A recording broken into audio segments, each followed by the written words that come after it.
As a child, my mom would often say to my brother, sister, and me that she had 4 children, not 3. Her 4th and oldest child was my father. My dad is a 6-foot, 225-pound, 53-year-old kid. We did the typical sibling activities such as playing sports in the house, watching Disney Channel and Nickelodeon together, never cleaning up after ourselves, and spending endless hours outside. My dad especially loves the beach. He wakes up every morning when we are down the shore at 8 a.m. to go in the ocean for what he calls his morning dippy. Every day, my dad would wake up everyone in the house hoping someone would want to join him, just as a little kid wakes up his or her parents on Christmas morning. When we were younger, my siblings, cousins, and even friends took turns waking up early and joining my father. Even though we are all older and often refuse to join him, my dad doesn't give up on this tradition.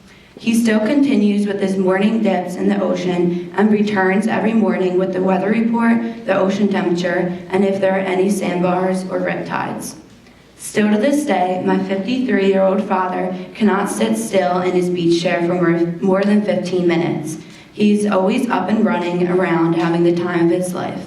Life is good, he says. Because of my dad's energy, our vacations are never relaxing. From wiffle ball to football to competitions of who goes under the water first, there has never been a dull moment with my father.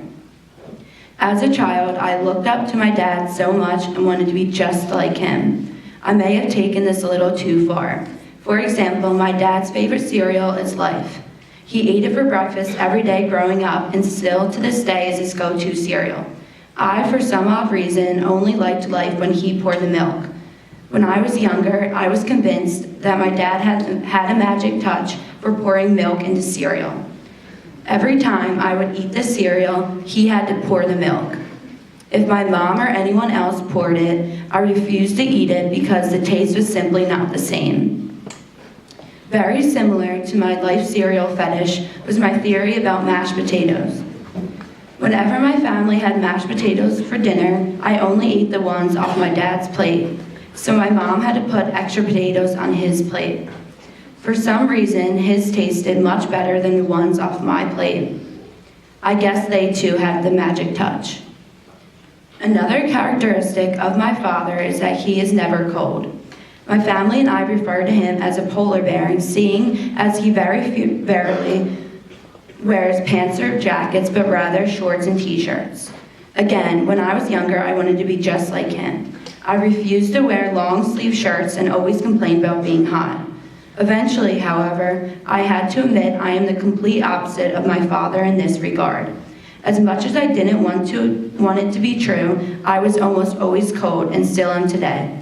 So when he turns the temperature of the house down to what feels like the freezing point, I sneak over and turn up the heat. This is one of the only arguments I ever have with my dad. For his polar bear ways, 60 in the winter seems to be a nice temperature for the house. However, no one else agrees, and we end up nearly having to wear snowsuits in the house. Obviously, family is very important to me. If I were to leave you with a message that corresponds to this speech, it would be to cherish the time you have with your family. To the freshmen and sophomores, don't push your parents away. They may seem to be on your back about grades or cleaning your room, but know that they only want the best for you. For the juniors, just know that in one short year, this will be you in my place, about to leave home. I suggest that you too try not to push away your parents. The time you have left with them before you're a senior will go by faster than you think. To my fellow seniors, though it's tough to make time on the weekends, take a day off from going out with your friends to spend with your family. We will all be in college next year. Oh crap.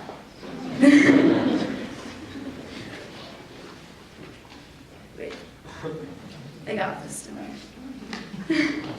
Okay, we will all be in college next year and we'll miss our parents more than we know.